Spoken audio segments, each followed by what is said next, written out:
semuanya, jadi pada kesempatan kali ini kami dari kelompok 4 akan membahas mengenai kurva pembelajaran. Kami terdiri dari 5 anggota. Yang pertama ada saya sendiri, Nerlita Kristawati, absen 16. Yang kedua ada Muhammad Jordi Ramadan, absen 17. Yang ketiga ada Muhammad Rashid Rido, absen 18. Lalu yang keempat ada Muhammad Faisal Pamestu, absen 19. Dan yang kelima ada Nada Adinda Ilhami, absen 20.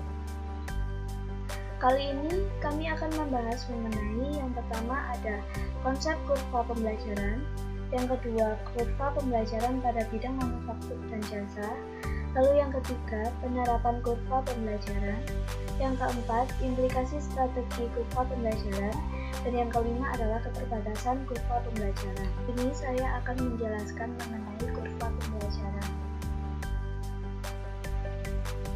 Kurva pembelajaran didasarkan pada pemikiran yang menyatakan bahwa organisasi dan orang-orang akan mengerjakan tugas mereka dengan lebih baik ketika tugas-tugas tersebut diulang-ulang.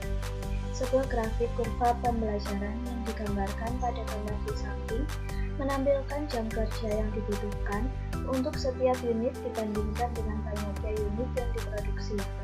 Dapat dilihat bahwa waktu yang dibutuhkan untuk menghasilkan unit berkurang, yang pada umumnya mengikuti kurva eksponensial sejalan dengan karyawan atau perusahaan yang menghasilkan lebih banyak unit. Dengan kata lain, diperlukan waktu lebih sedikit untuk menghasilkan setiap unit tambahan yang diproduksi perusahaan. Bagaimanapun juga, terlihat pada gambar tersebut bahwa penghematan untuk menyelesaikan tiap unit berikutnya berkurang.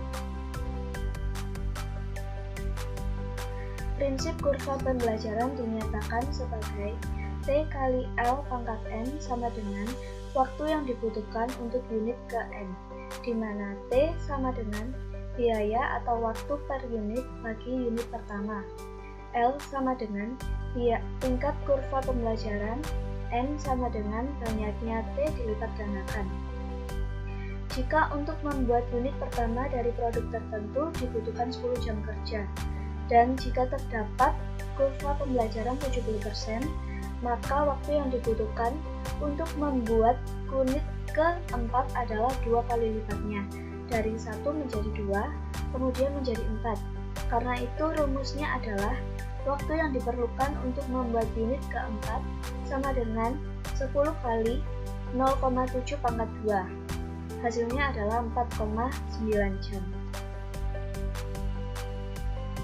Yang kedua adalah kurva pembelajaran pada bidang manufaktur dan jasa.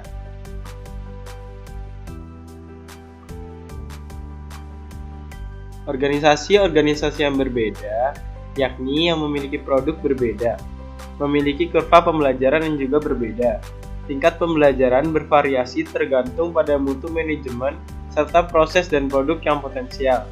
Setiap perubahan pada proses, produk, atau karyawan akan mengganggu kurva pembelajaran. Oleh karena itu, perhatian harus terus dilakukan dengan mengasumsikan bahwa kurva pembelajaran sedang berlanjut dan bersifat permanen.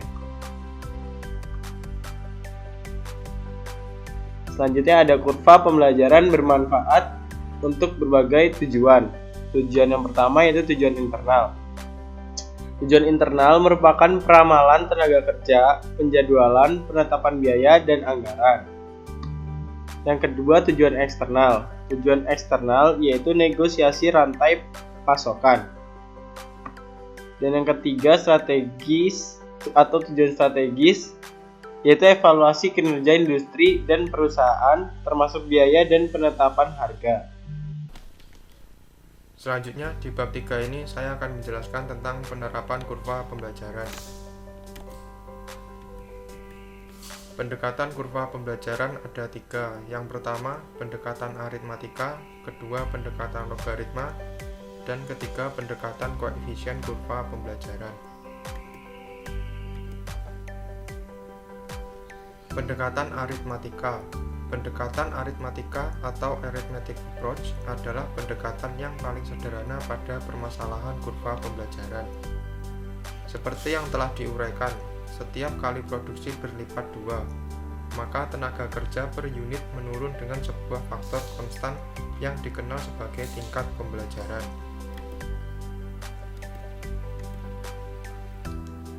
Jika tingkat pembelajaran diketahui sebesar 80% dan unit pertama yang diproduksi membutuhkan waktu 100 jam, maka waktu yang diperlukan untuk menghasilkan unit kedua, keempat, ke-8, dan ke-16 adalah sebagai berikut. Unit ke-n yang diproduksi dan waktu untuk unit ke-n. Unit pertama mendapatkan waktu 100, unit kedua mendapatkan waktu 80, dari 0,8 dikali 100, unit keempat dengan waktu 64 didapat dari 0,8 dikali 80, unit ke-8 mendapatkan waktu 51,2 dari 0,8 dikali 64, dan unit yang ke-16 mendapatkan waktu 41 yang didapat dari 0,8 dikali 51,2. Selanjutnya ada pendekatan logaritma dengan rumus Tn sama dengan T1 dikali N pangkat B, di mana Tn adalah waktu untuk unit ke N, T1 adalah waktu yang dibutuhkan untuk memproduksi unit pertama, sedangkan B adalah log dari tingkat pembelajaran per log 2, dan N kemiringan kurva pembelajaran. Di sini adalah contoh dari pendekatan logaritma, yaitu ada tingkat pembelajaran dan B. 70% dengan B minus 0,515, 75% dengan B minus 0,415, 80% dengan B minus 0,322, 85% dengan B minus 0,234, dan 90% dengan B minus 0,152.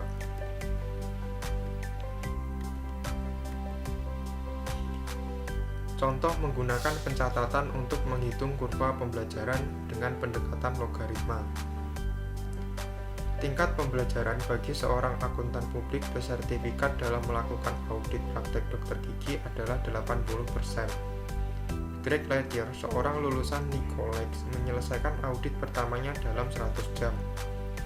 Jika klinik-klinik gigi yang ia audit dianggap sama, berapa waktu yang dibutuhkan oleh Leitier untuk menyelesaikan pekerjaan ketiganya?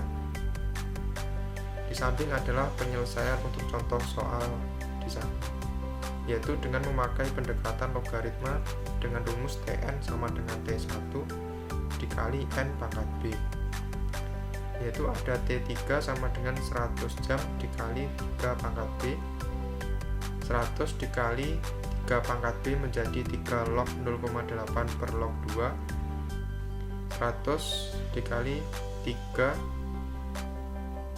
log 0,8 per log 2 menjadi 3 pangkat minus 0,322, dan mendapatkan hasil 70,2 jam kerja. Kali ini saya dengan Muhammad Faisal Pangstu akan menjelaskan tentang pendekatan koefisien kurva pembelajaran. Jadi rumusnya adalah Tn sama dengan T1 dikali C.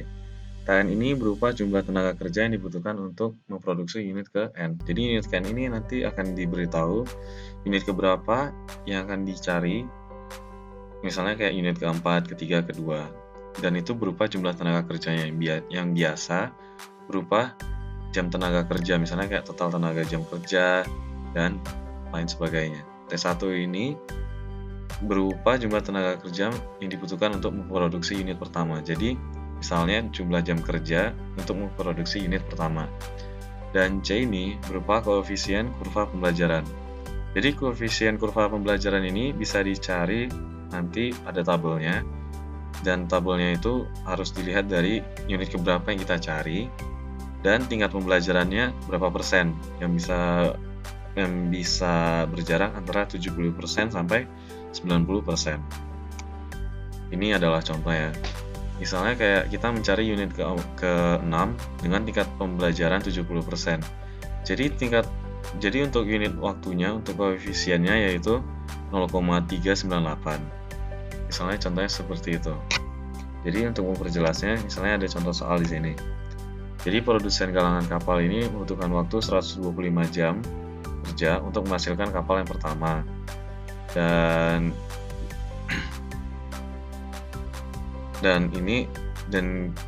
kapal yang akan dibeli oleh perusahaan Anda yaitu Great Lakes Incorporated.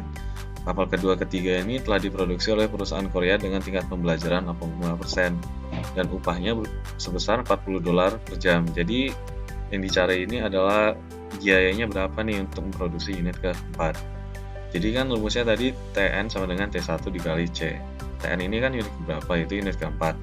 Dan T1 ini adalah jumlah tenaga kerja untuk unit pertama, yaitu sebesar 125.000 jam kerja. Dan C ini adalah koefisiennya yang bisa kita dapat dari tabel sebelumnya yang saya perlihatkan. Ya, bisa kita lihat lagi.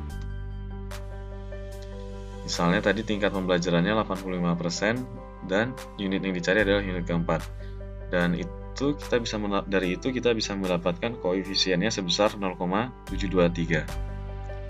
Sesuai dengan contoh soal di sini, tingkat koefisiennya 0,723 dan jam tenaga kerjanya 125.000 jam. Kita bisa mendapatkan total jam tenaga kerjanya itu 90.375 jam untuk unit keempat diproduksi, dan untuk mengetahui upahnya kita bisa mengalihkan dengan $40 per jam. Dan kita bisa mendapatkan biayanya yaitu $3.615 untuk biaya total keempat. Nah, tadi kan kita untuk memproduksi kapal yang keempat. Kali ini berapa lama nih untuk memproduksi keempat kapal? Konsepnya sama, yaitu TN sama dengan T1 dikali C. Cuman yang di sini yang berbeda adalah koefisiennya. Jadi dari kurva ini kita bisa mengambil unit waktunya yang keempat dan waktu totalnya. Jadi di sini ada waktu totalnya. Waktu total ini berupa akumulasi dari beberapa unit yang telah diproduksi. Misalnya kayak kita telah memproduksi 4 unit tadi kan, seperti contoh sebelumnya. Berarti kita ini kalau mencari keempat-empatnya total waktunya, kita menggunakan waktu total. Dan unit waktunya tentu saja banyak unit yang telah diproduksi, yaitu 4. Dan kita bisa lihat koefisiennya yaitu sebesar 3,345. Dan kita bisa lihat di sini bisa dikalikan yaitu 125.000 jam dikali 3,345. Dan kita bisa mendapatkan hasilnya sebesar 125 jam untuk keempat kapal diproduksi. Setelah itu ada contoh selanjutnya. Misalnya tadi kan sebelumnya kan kapal pertama diproduksi sebesar 125.000 jam. Jadi ada sedikit keganjalan bahwa kapal ketiga ini diproduksi dalam waktu 100.000 jam. Jadi kita akan meninjau ulang berapa lama sih kapal pertama yang diproduksi sebenarnya. Jadi untuk perhitungannya yaitu kapal ketiga tadi kan 100.000 jam. Kita jadikan sebagai dasar peninjauan tersebut dibagi dengan koefisiennya. Koefisiennya ini didapatkan dari kapal ketiga dan tingkat pembelajaran sebelumnya itu 85%. Ya, misalnya di sini kapal ketiga dan tingkat koefisien 85%, kita bisa dapatkan nilai sebesar 0,773. Nah, dari sini kita bisa dapatkan untuk peninjauan ulang atas perkiraan kapal pertamanya yaitu 129.366 jam. Nah, dari situ kita bisa melihat bahwa ada sedikit kejanggalan untuk produksi kapal pertama. Baiklah, di sini saya akan melanjutkan penjelasan yang keempat, yaitu implikasi strategi kurva pembelajaran. Sejauh ini kan sudah diterangkan ya bagaimana para manajer operasi itu bisa meramalkan jam kerja yang dibutuhkan bagi suatu produk, dan juga telah diterangkan bagaimana sih cara seorang agen pembelian itu bisa menentukan harga pemasok. Nah, biasanya penerapan penting kurva pembelajaran lainnya itu berhubungan dengan perencanaan strategi. ini adalah contoh dari kurva pembelajaran harga industri yang dibandingkan dengan kurva pembelajaran biaya perusahaan. Jika sebuah perusahaan itu percaya garis biayanya merupakan garis biaya perusahaan dan harga industri ditandai oleh garis terputus-putus, maka perusahaan itu harus memiliki biaya pada titik A, titik B, atau beroperasi merugi pada titik C. Biasanya penurunan biaya itu tidak terjadi secara otomatis. Biaya itu harus ditekankan ke bawah. Jika strategi perusahaan adalah mencapai kurva yang lebih curam dibandingkan dengan industri rata-rata, perusahaan itu harus melakukan dengan hal-hal berikut. Ada 4 cara. Yang pertama, menerapkan kebijakan harga yang agresif. Maksudnya, jadi gini, perusahaan itu harus bisa bersaing harga dengan perusahaan lain, yang tak lain pasti itu bertujuan mempertahankan dan memperbaiki pangsa pasar dan juga stabilisasi harga. Dari kebijakan seperti itulah perusahaan itu selalu merasa ingin pangsa pasarnya itu lebih luas atau lebih besar. Untuk yang kedua, berfokus pada peningkatan produktivitas dan pengurangan biaya yang berkelanjutan. Agar perusahaan itu bisa bersaing dalam pangsa pasarnya, biasanya perusahaan itu harus bisa menciptakan sebuah produk yang harganya itu lebih rendah atau harganya sama dengan harga yang ditawarkan para pesaingnya. Untuk memperoleh produk yang seperti itulah perusahaan harus mampu mengurangi biaya yang harus dikeluarkan pada proses produksinya. Untuk yang ketiga itu membagi pengalaman. Untuk apa sih? Jadi biasanya bertambahnya pengalaman sampai pada batas tertentu itu bisa meningkatkan efisiensi. Yang keempat, menjaga kapasitas dapat tumbuh di atas permukaan. Jadi gini, apabila kekurangan kapasitas itu bisa menyebabkan perusahaan akan kehilangan kepercayaan dari konsumen, yang berimbas pada reputasi perusahaan akan menurun. Bahkan bisa saja perusahaan itu tidak dikenal lagi karena tidak bisa memenuhi jumlah produk yang dibutuhkan para konsumen. Begitu.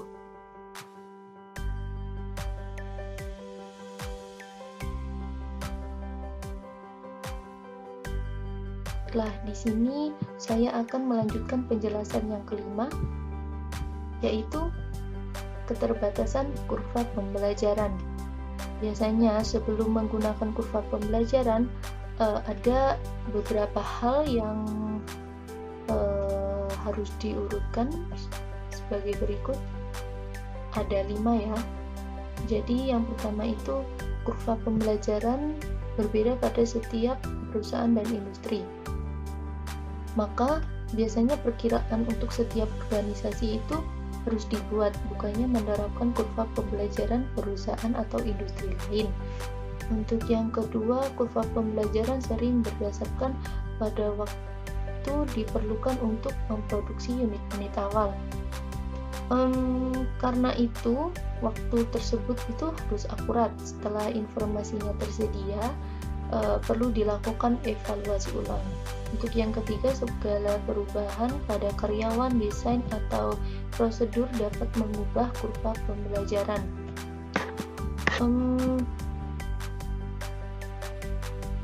Jadi bentuk kurva dapat tetap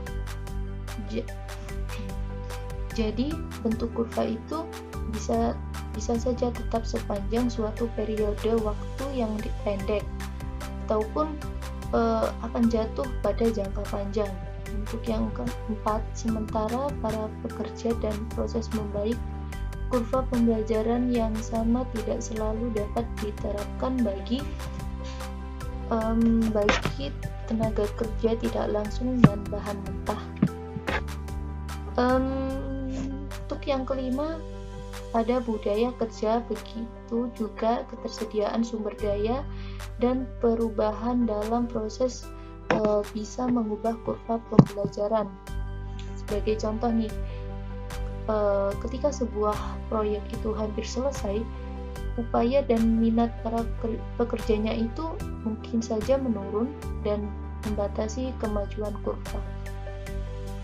Baiklah, di sini saya akan memberikan contoh soal yang mana perusahaan Digikom ini memproduksi sistem telepon baru yang sudah dilengkapi layar TV. Kurva pembelajarannya adalah 80%. Yang ditanyakan A, jika sistem telepon pertama itu membutuhkan waktu 56 jam, berapakah waktu yang diperlukan untuk membuat sistem yang ke-11? Untuk yang B, berapakah waktu total yang dibutuhkan oleh ke-11 sistem yang pertama?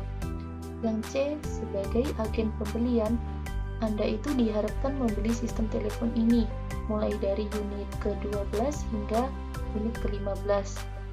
Berapakah biaya yang Anda harapkan untuk unit-unit ini jika perusahaan Digikom itu membebankan $30 untuk setiap jam kerja? Untuk pembahasannya, rumus yang diterapkan yaitu TN sama dengan T1 kali C, yang mana TN-nya tadi kan 11 ya. Ini waktu yang diperlukan untuk membuat sistem yang ke-11, jadi TN-nya 11. Terus T1-nya telah diketahui membutuhkan waktu 56 jam. Nah, C-nya 0,462. Nah, kita lihat di tabel. Tadi kan TN-nya 11 ya. 11 pada ini 80%. Yang ditanyakan ini ya unit waktu yang dibutuhkan pada ke-11. Jadi ini 0,462 gitu.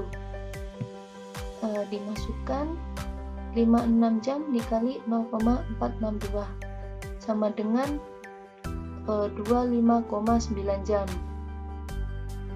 Baik, selanjutnya yang B, waktu total untuk 11 unit pertama. Tadi kan ini ya, sistem telepon pertama itu membutuhkan 56 jam. Jadi 56 jam dikali 6,777 dapat dari mana? 11 ini N-nya 11 terus 80%. Tadi kan yang ditanyakan waktu total ya, waktu total, jadi 11 ini waktu pada baris waktu total, jadi sebesar 6,777. Dimasukkan 56 jam dikali 6,77 sama dengan 379,5 jam. Ini waktu total yang dibutuhkan pada 11 unit pertama. Selanjutnya untuk yang bagian C, untuk menemukan waktu bagi unit 12 hingga 15 diambil waktu kumulatif total unit 1 hingga 15 dan dikurangi oleh waktu total unit 1 hingga 11 yang telah dihitung di bagian B. Waktu total untuk 15 unit pertama 56 jam dikalikan dengan 8,511 sama dengan 476,6 jam. Nah, untuk 8,511 ini didapat dari tabel ini. Tadi kan 15 ya, 15 terus 80%.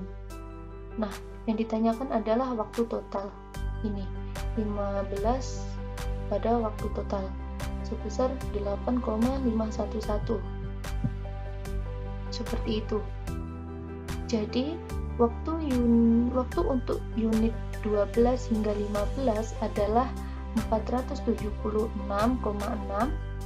yang ini tadi dikurangi dengan yang ini B 379,5 sama dengan 97,1 jam.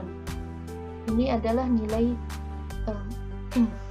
nilai ini juga bisa diperiksa ulang dengan menghitung waktu untuk 12, 13, 14, dan 15 secara terpisah menggunakan kolom unit waktu, kemudian menjumlahkannya.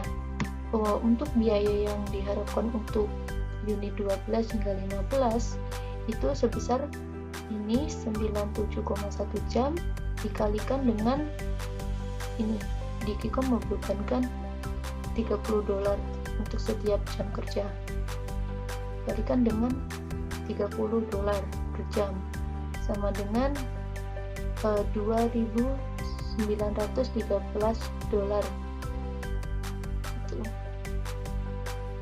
Oke, jadi di sini kita punya latihan soal E3MK 164. Jika Profesor Donald Conroy membutuhkan waktu 15 menit untuk menyusun nilai ujian pertama kali dan mengikuti kurva pembelajarannya 80%, berapakah waktu yang dibutuhkannya?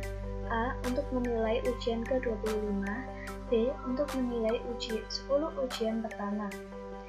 Yang pertama kita menyelesaikan yang A. Kita memasukkan rumus Tn sama dengan T1C. T di mana N ini adalah 25 karena untuk menilai ujian ke-25. Lalu untuk T1 ini adalah 15 menit, di mana T1 ini adalah waktu. Jadi koefisiennya adalah 0,355. Dengan melihat kolom waktu total pada tabel koefisien kurva pembelajaran, ini N-nya adalah 25 dan unit waktunya adalah 80%. Jadi kita mendapatkan 0,355. 15 menit dikali dengan 0,355 sama dengan 5,325 menit atau 5 menit. Untuk yang B, sama seperti kita menyelesaikan soal yang A. Kita memasukkan rumus Tn sama dengan T1C, di mana Tn, N-nya adalah 10 untuk menilai 10 ujian pertama, dan T1-nya adalah 15 menit. Dan untuk koefisiennya sama, kita melihat kolom koefisien kurva pembelajaran. Nah, N-nya di sini adalah 10. Dengan 80%, waktu totalnya adalah 6,315. Jadi kita masukkan di sini koefisiennya adalah 6,315. Jadi 15 menit dikalikan dengan 6,315 sama dengan 94,725 menit atau 95 menit.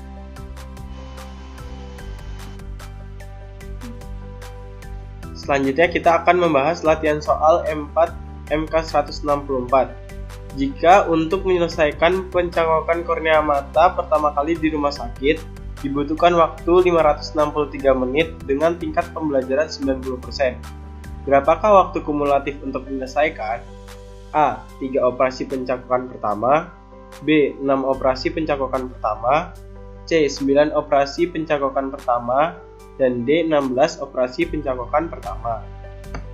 Jawabannya A. Tn sama dengan T1 dikali C, di mana Tn merupakan 3 operasi pencangkokan pertama atau T3, dan T1 merupakan waktu yang dibutuhkan yaitu 563 menit, dan C kita dapat dari waktu total pada tabel E3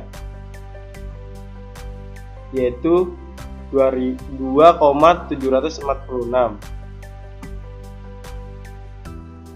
Nah, kita dapatkan hasil yaitu 1545,998 menit.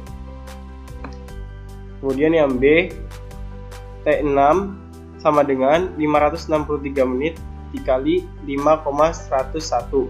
Kita dapat dari tabel E3 juga. sama dengan 2871,863 menit.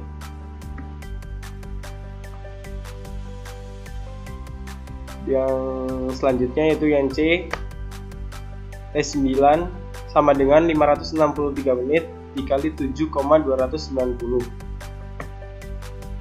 Kita dapatkan hasil sebesar 4104,27 menit.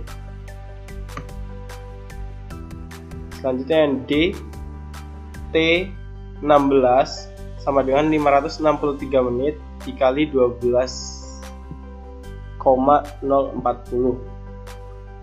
Kita dapatkan hasil sebesar 6778,520 menit. Jadi